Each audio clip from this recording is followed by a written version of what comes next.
Hi, everyone. Hello. So this morning, I'm going to show you some particulars about taking wheels on and off a vehicle and torquing them. We'll start with the floor jack. This is a typical floor jack. You turn the handle to the right to tighten it. That allows it to go up. Turn the handle to the left, and it'll lower back down. I've already located the pinch rail supported area.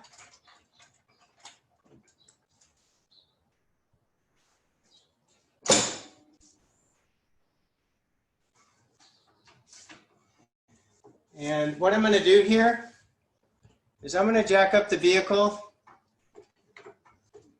I've already blocked the front tire on the opposite side.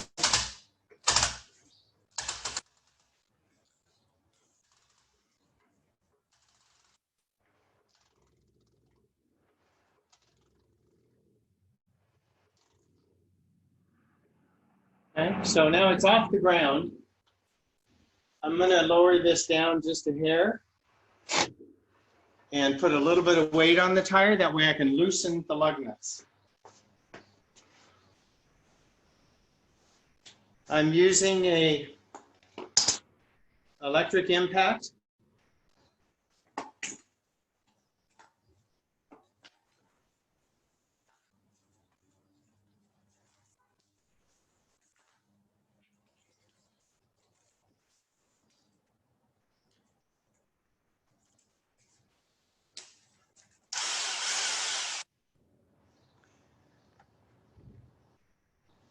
And I'm going to be using a impact socket. Now this is an impact extension, and this is commonly referred to as a flip socket. It has two different size sockets on it.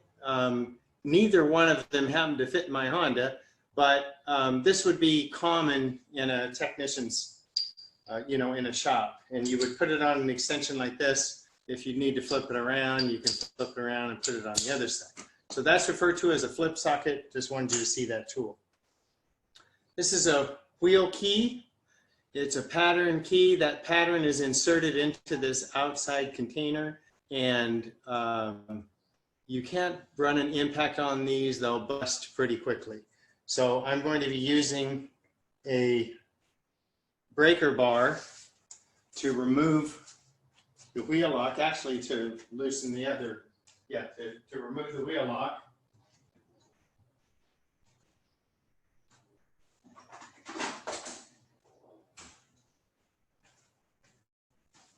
So this is a breaker bar. And this is the socket and extension I've selected to do this work. So we're going to put this on the wheel lock.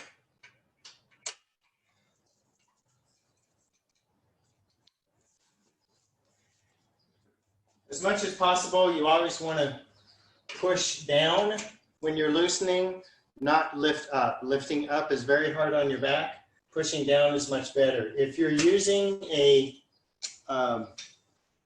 one of the crowbar style tools that come with your car, I'll just let you know they're designed for you to put the bar on your car. Flip this over. And use your foot to loosen it. So I don't, this is the wheel lock, so I don't know if it's going to stay on there, but you can use your foot instead of your arms to loosen it. So it's not going to work real well here. I'm going to go ahead and have to use the weight of my body. So all I'm going to do is loosen that, and then I'm going to loosen the other lug nuts. I didn't want to do this on the lock, but I can do it on the others.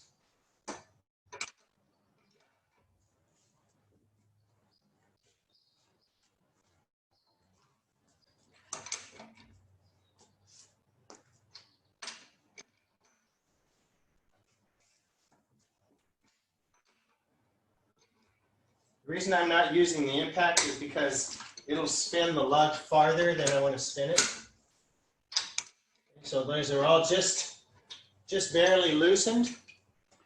So now I'm going to jack the car up the rest of the way, get the tire off the ground.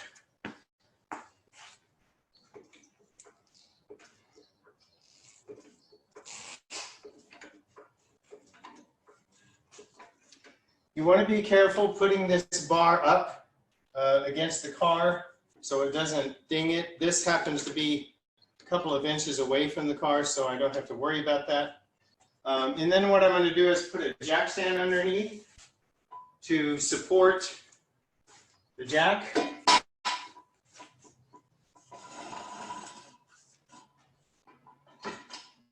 And that way it's secure if it happens to slip down.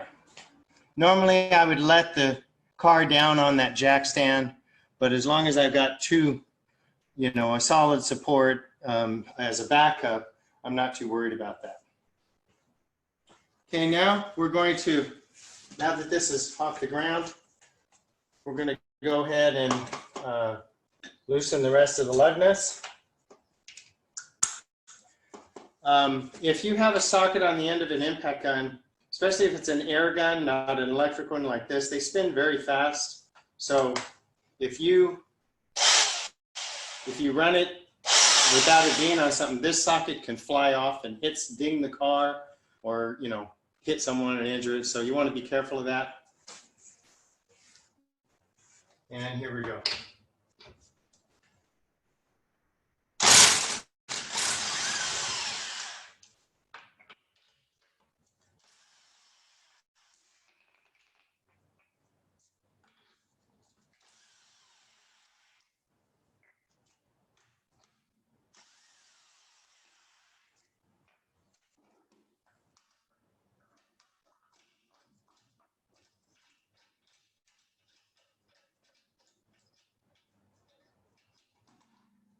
Okay, so obviously that would get the wheel off.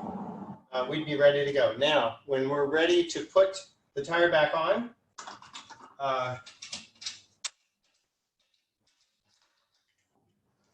normally you're going to hang it on the lug nuts like this, and you notice it's hanging at an angle. If I try to jam these nuts on with this at an angle, I might not get it started correctly on the wheel. So what I'm going to do is I'm going to push this wheel up against the car, and I'm going to put the bottom lug nut on first.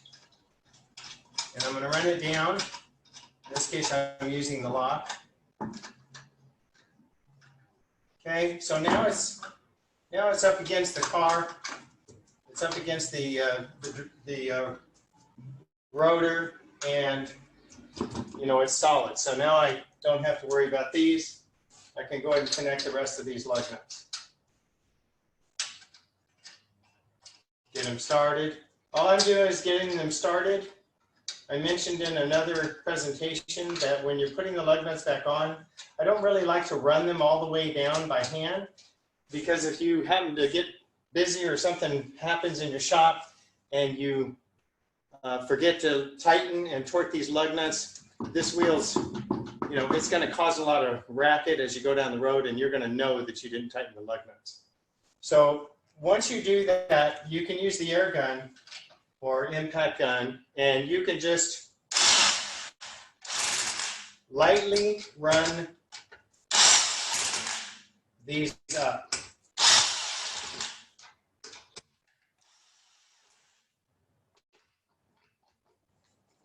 So it may seem like they're real tight, but I'll show you here.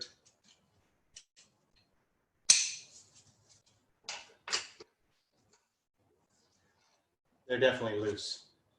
Okay, so they're just snug against the vehicle and ready to be torqued down.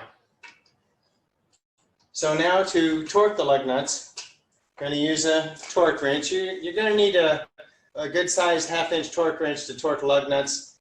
This is normally used for wheels and not many other things. You can use smaller torque wrenches for a lot of other torque needs. So this car happens to be 100 foot-pounds.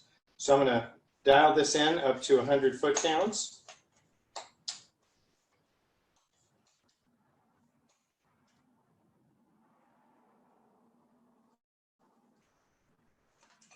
And I'm going to put my socket and extension. Now, one thing you can do if you're dealing with a vehicle that let's say the torque is 120, 150, some are 200. You can dial this back down and go half of your torque setting. So let's put it on 50. And I'm going to torque this in a star pattern. Now, the last one I want to do is the lock. So start on a lug that's next to the lock. Yeah, let's see. I want to start here, go here. No, you know what? I'm going to start here, go here, go here, go here, go here.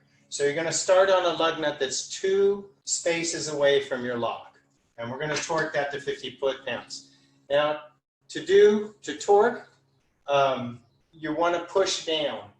It's really goofy if I see someone in the shop and they're like this trying to pull up, or and the thing's falling off the car or whatever. It's much easier and you can control it much better, and it looks much more professional if you push down when you're torquing the lug nuts. So I'm not going to grab the torque wrench here or put my hand here. I'm going to put it out at the end of the handle, and I can put the heel of my hand against the torque wrench to help steady it.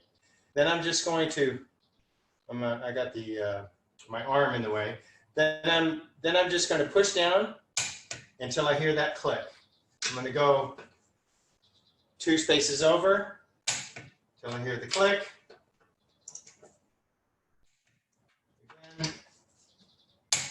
And then the wheel lock.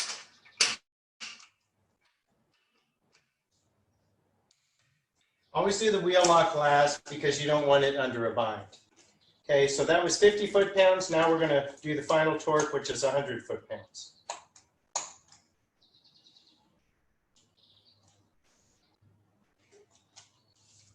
Again in the star pattern.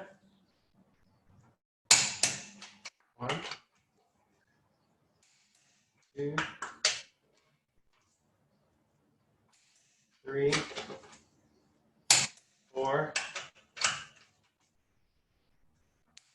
5. It's good to count out the lugs so you know you did them all. One thing you can do if you're unsure, sometimes your mind strays or you're super busy and you're thinking about 10 things at once. You torque them all and you think, you know what, I want to just double check them. Just go around in a circle real quick.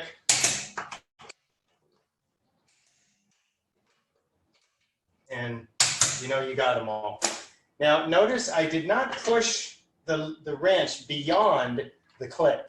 I pushed down on the torque wrench smoothly until it clicked. I didn't go beyond that because once it clicks, that's your exact 100 foot-pounds as long as your torque wrench is calibrated. So one other thing I'd like to mention, this car happens to have the parking brake on, which a lot of times when you pull a car in on the rack, you don't put the parking brake on because you want to be able to move it around and situate it on the rack. So in that case, once I put those lug nuts on, I would run them up with the air gun loosely, and then I would take my jack stand out,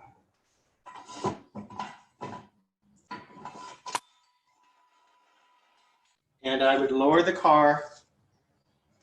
You have to go up before you can go down.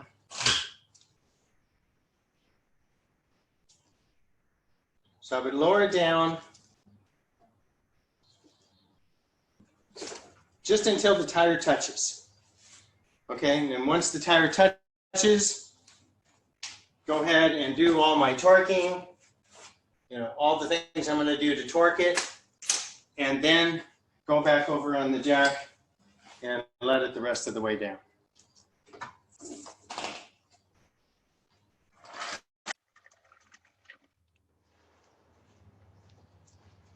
Okay, and finally, when you're done with the torque wrench, you're going to take the setting and turn it all the way back down to where there's no pressure on the spring inside, and that'll keep your torque wrench calibrated.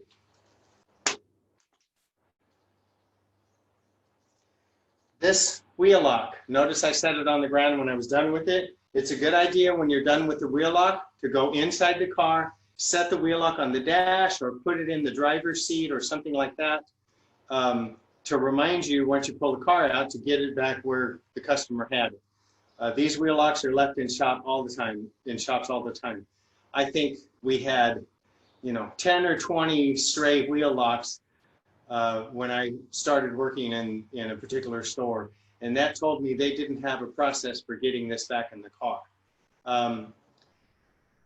Another thing, when you're torquing lug nuts, you want to do it in the same pattern and start with the same tire every time. So I always started with the left rear tire, which is what this is. Then I would go to the right rear, go to the right front, and I'd end up at the driver's side front, the left front. And then I would put the wheel lock right in the front seat. And I would do it that way every time.